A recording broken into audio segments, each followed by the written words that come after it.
What's going on, guys? Welcome back to the channel. William Bootsy Blandon, aka Nice Guy Driver, aka Corporate Hustler. I know that sounds corny, but that's how I really feel.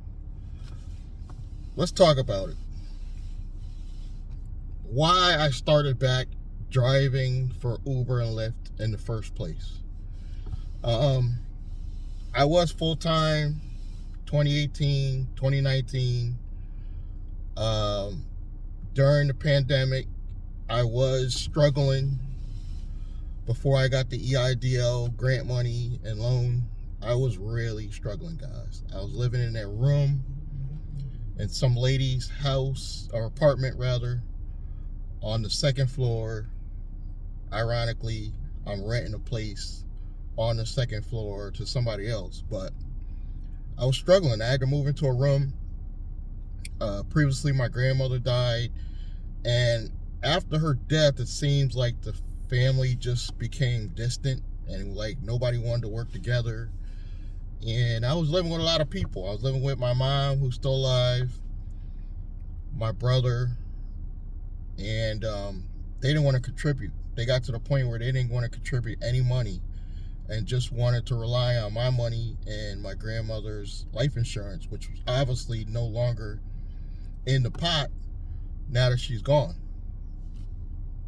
So I guess they wanted to maintain this lifestyle and not contribute any money at all. So we went our separate ways. Very sad that it had to happen that way, but that's how it really happened. Excuse me.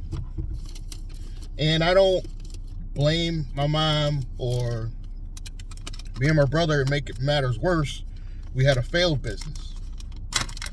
So I'm guessing he's thinking because we failed in the business that he no longer needs to pay rent. And obviously I can't survive, paying my rent, covering the whole rent in the entire house for two grown adults. So we went our separate ways. I moved up this way towards the Hartford area, and I was able to pull off my own business through online sales, but without using any more funds or grants. The business wasn't producing quite enough for my comfortability. Let's put it that way. Just covering bills is not enough to me. I need a slight amount of extra for comfortability, and I'm sure a lot of you guys can relate to that. You just want a little bit more than what you need to live on. So I came up with the idea of going back into rideshare, but doing it full time. I remember I went through two cars. A Chevy Trax that I let sit for years, that I originally brought up here with me when I moved. I couldn't get that fixed for whatever reason. I tried several times, spent thousands of dollars, and through a bad purchase, very, very, very bad purchase, I bought a Subaru Forester in Waterbury, Connecticut, of all places. I should have known better. That was a warning sign, just being in Waterbury. And the car lasted me 6 months. It was a very bad investment. I think I put up like $6,000, and I was, by the time of selling it, I only got $3,000, which this is around 2020, right before the car prices went ridiculous.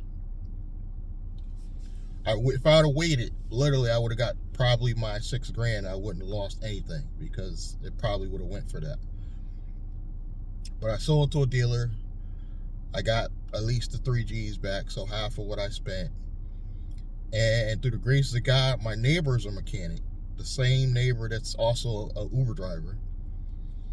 He helped me fix the tracks up enough, but I didn't feel comfortable driving it for Uber and Lyft, because it was just, even after he fixed it, it made me feel uncomfortable that something was going to go wrong. So I quickly sold that, even though it was much older. I think it was 2015. I only got like $2,000, close to $3,000 for it. Again, before car prices went ridiculous. I couldn't wait. I had money problems. I got more money from the government, so I was able to weather the storm and learn about how to sell online. But I knew it wasn't enough coming in to cover bills, so I was like, let me go back on the road. But I had no car now. I didn't have any transportation at all. I literally was taking Uber and Lyfts to go get food, to go see my granddaughter, everything. I finally realized that I got to start leveraging my credit. And I went to Carvana, got the Ford Fiesta that I'm in currently, 2017 Ford Fiesta, you know, where I got a little bit of leeway, so I could probably, if I had to, use it for another maybe one more year going into this next year, and then I'd probably be done. That's all it's got to last me for. Maybe another 12 months. I was originally going to think only 6 months, but I was wrong. Things are a little bit slow, but I anticipate things to get better with this upcoming year. So I'm back on the road now, but I didn't just do it for money. I knew that I can leverage this content for what is going to be my future media company, because my Uber channel, Nice Guy Driver, if you're on another channel, is outperforming all my other channels, even my two slightly larger channels with 1,000 each. It literally has a few hundred subscribers, and it's outperforming all my other channels because people that are Uber drivers, I think the Uber driver community is more loyal. We like to cry and we like to complain, but we're a more loyal group of individuals. And we also buy and purchase goods and services through affiliate links. So I knew that obviously it's not like I'm just faking it, because I'm really out here driving, so I can give you real world experience. But I knew that this is a large community. I will never run out of content, guys. I will never run out of content as an Uber driver. My other channels are like finance channels. I sometimes run out of ideas for those channels. But I now realize I could take some of my Uber content and spread it out amongst those channels. Not all the time, just one video here and there. And it actually performs well on those other channels as well. So I have endless content just being an Uber driver, through the good, the bad.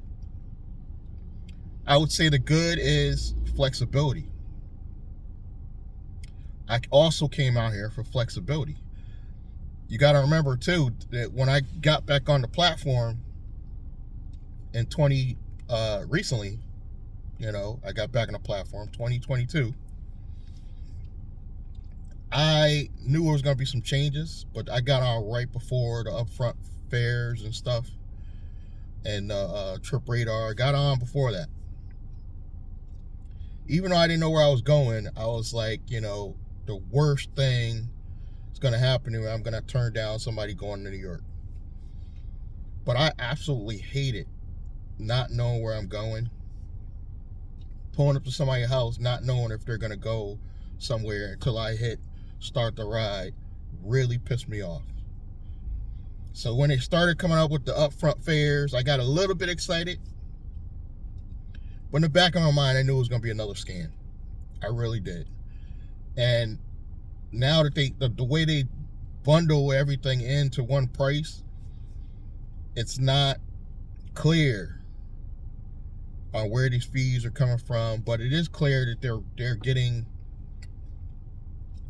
even more than 50% on most rides.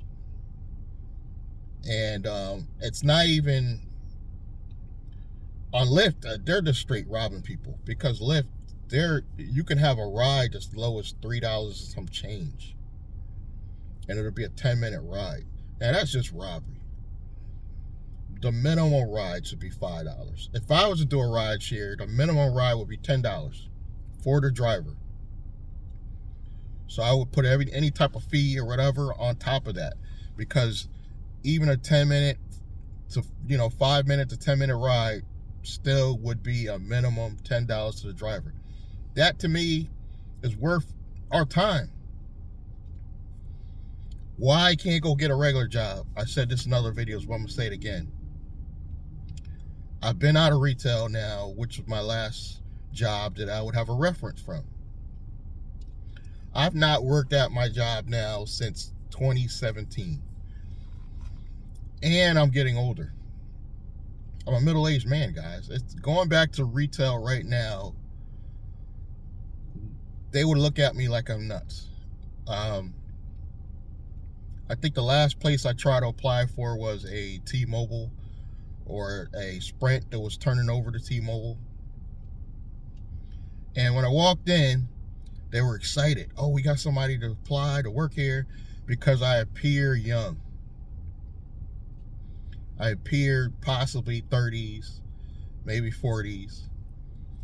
But when he saw the date, at the time I wasn't even 50. At the time I think I was only 48. So he looked at my birth year and he was like, well, you've been not doing wireless for years, because I haven't done wireless in probably over 10 years. The last time I was doing something wireless or cell phones. So I didn't have any experience there. I simply cannot stand when people say further education when you never liked school to begin with. I was never a good student. So there's no way I can go back to school and find a skill to go back to school for that I'm gonna hate.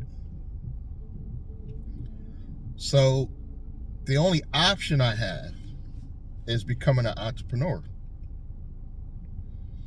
And realistically, I was like, well, you can't be an entrepreneur and not pay your bills. So I put Uber and Lyft or gig economy with what I'm doing, and now I'm able to survive. Keyword survive. But going into this next quarter, we're going to be more than survive. We're going to thrive. But I knew that Uber and Lyft videos, whether good or bad, would help leverage my other channels, because I put some of that content on there, and it's going to help me build out what's going to be my media company. And like I said, my Nice Guy Driver channel is outperforming all my other channels. I think I'm only up to like 300 subscribers, but they're really homed in 300.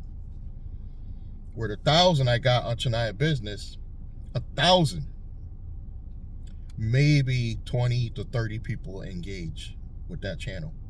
Where out of that 300, you might have at least 50 to 100 people engaged, actually commenting, because they support the gig economy community. Whether it's good or bad, we're known to support each other. And no, the strikes are not doing anything big, but it's putting the word out.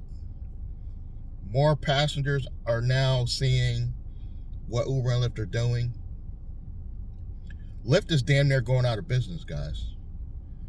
They were saying Lyft is doing so bad that other companies could easily come in and purchase those companies. Elon Musk, what if Elon Musk purchased Lyft?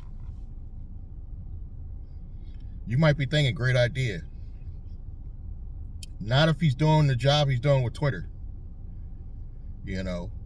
But if he came in and made some real changes, I think Lyft could be the better rideshare company. The only reason why Lyft has a disadvantage is, number one, out the gate, they started with less. They started with less investors. They started with less money. But the answer was not to follow behind Uber. I hate the Lyft CEO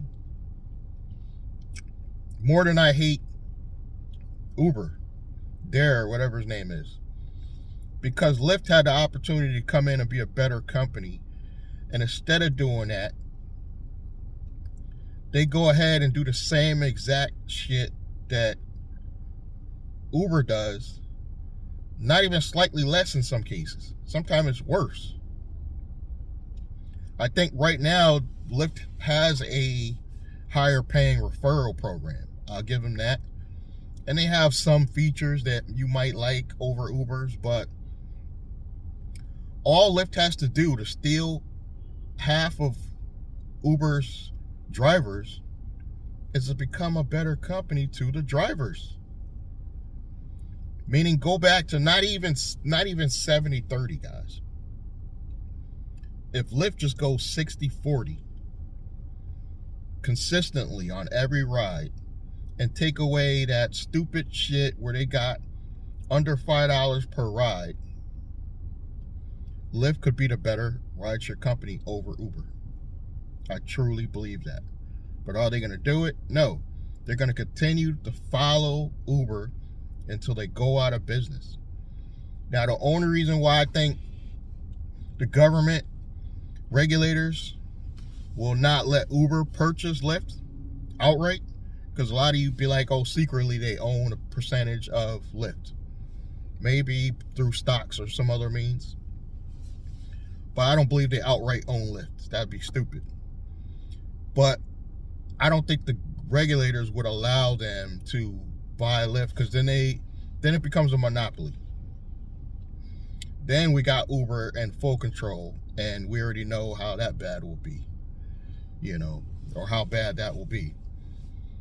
But I really, truly only came out here for extra money at this point because I have a plan. There is no future, long term. I'm saying it. There is no future, and I'm admitting it for all you haters that hate Uber drivers and keep saying go get a 9-to-5. There is no long-term future in being a full-time driver. But being a part-time driver is great for a lot of people, and that's why we do it. Uber even tells you it's a part-time hustle. Excuse me, getting sick. But this is a bad full-time job because they cut the rates even more than they have the previous years.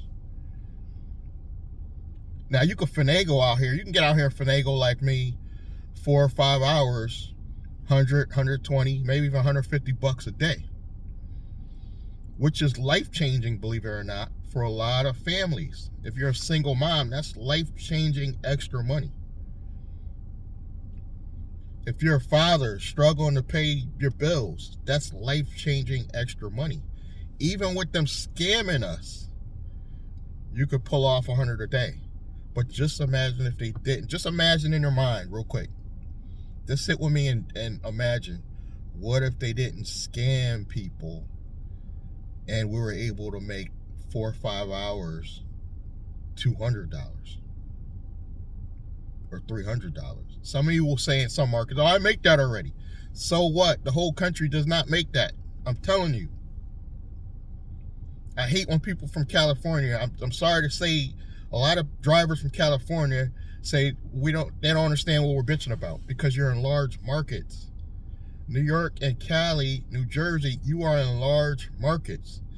Stop acting like you know how it is for the rest of the country. That shit kind of pisses me off, because you act like you know what the rates are everywhere. Yes, in some markets, there's our guys right now that make $2,000 a week. But I'm going to tell you, they drive a lot of hours, upwards of 60 hours a week. I don't care what they tell you, they have no life, but they are able to pay down debt and pay their bills. If you want to live like that, the possibilities are real, even for me. If I drove during the day, early morning, if I drove nights, nonstop, I could say I could probably do like at least 1,500 a week, easy. But I choose not to drive those hours, number one, because I don't want people puking in the car. I don't want to fight with no young people. I don't want the drama. It's simply not worth it for me when I'm only trying to get out this part-time money to help leverage my business so I can have an exit plan to get out. This is not a bad hustle. Even with all the complaints, and I'm going to keep complaining because it is ridiculous that they keep scamming us. But even that with them scamming us, we're able to pull off a few dollars to help us get by, and it's flexible. I'm going to tell you right now, I don't want to be an employee. I don't know what the government regulators are going to do, but the minute they take away the flexibility, by the time that even happens, I'll be on my way out. But if another rideshare company comes along and is better than Uber or Lyft, I probably would try that and even have more content. So I'm telling you all this to let you know that I'm not just here for the money. I'm here to make some content as well as show you guys there's a better way to have an exit plan, because this shit is not going to last forever. I mean, unless it gets to the point where literally we're making 20% and they're making 80. You know, and then what? Yeah, you could still come out here and then instead of $100 a day, you could make 60. Not sustainable, not realistic. And I wouldn't be surprised if Lyft goes out of business really soon. Either Lyft's going out of business or they're going to get bought out. But I don't think the government regulators are going to let Uber buy Lyft. You need diversity. As far as other rideshare companies, I understand there's some companies coming out I'm hearing about. You guys are hitting me in the comments. Somebody mentioned Crow. I never heard of it. Hit me in the comments if you heard of that new rideshare company called Crow. I heard about one that's out of the country, I think in England somewhere, where their drivers are actual employees. Why would I do that as an entrepreneur? I would much rather start my own company, hire my own drivers as a licensed limousine, and then have your drivers the ability they can go on the platform as well. So they can do Uber, Lyft, and private rides. I would much rather do something like that and keep a higher percentage in my own pocket than to simply work directly for a rideshare company as a real employee. Now they got benefits and everything, but you got to go their times. You lose your flexibility. I'm sure they're gonna have like time slots at the bare minimum. I don't want to live like that either. So I'd rather choose to become an entrepreneur on the back of being a Uber or Lyft driver. I'm planning for the future, and you should do the same. If you want more information about being an entrepreneur and doing something outside of Uber and Lyft, check the links below. Subscribe, like, comments, and I'm going to see you guys in the next video. Thank you.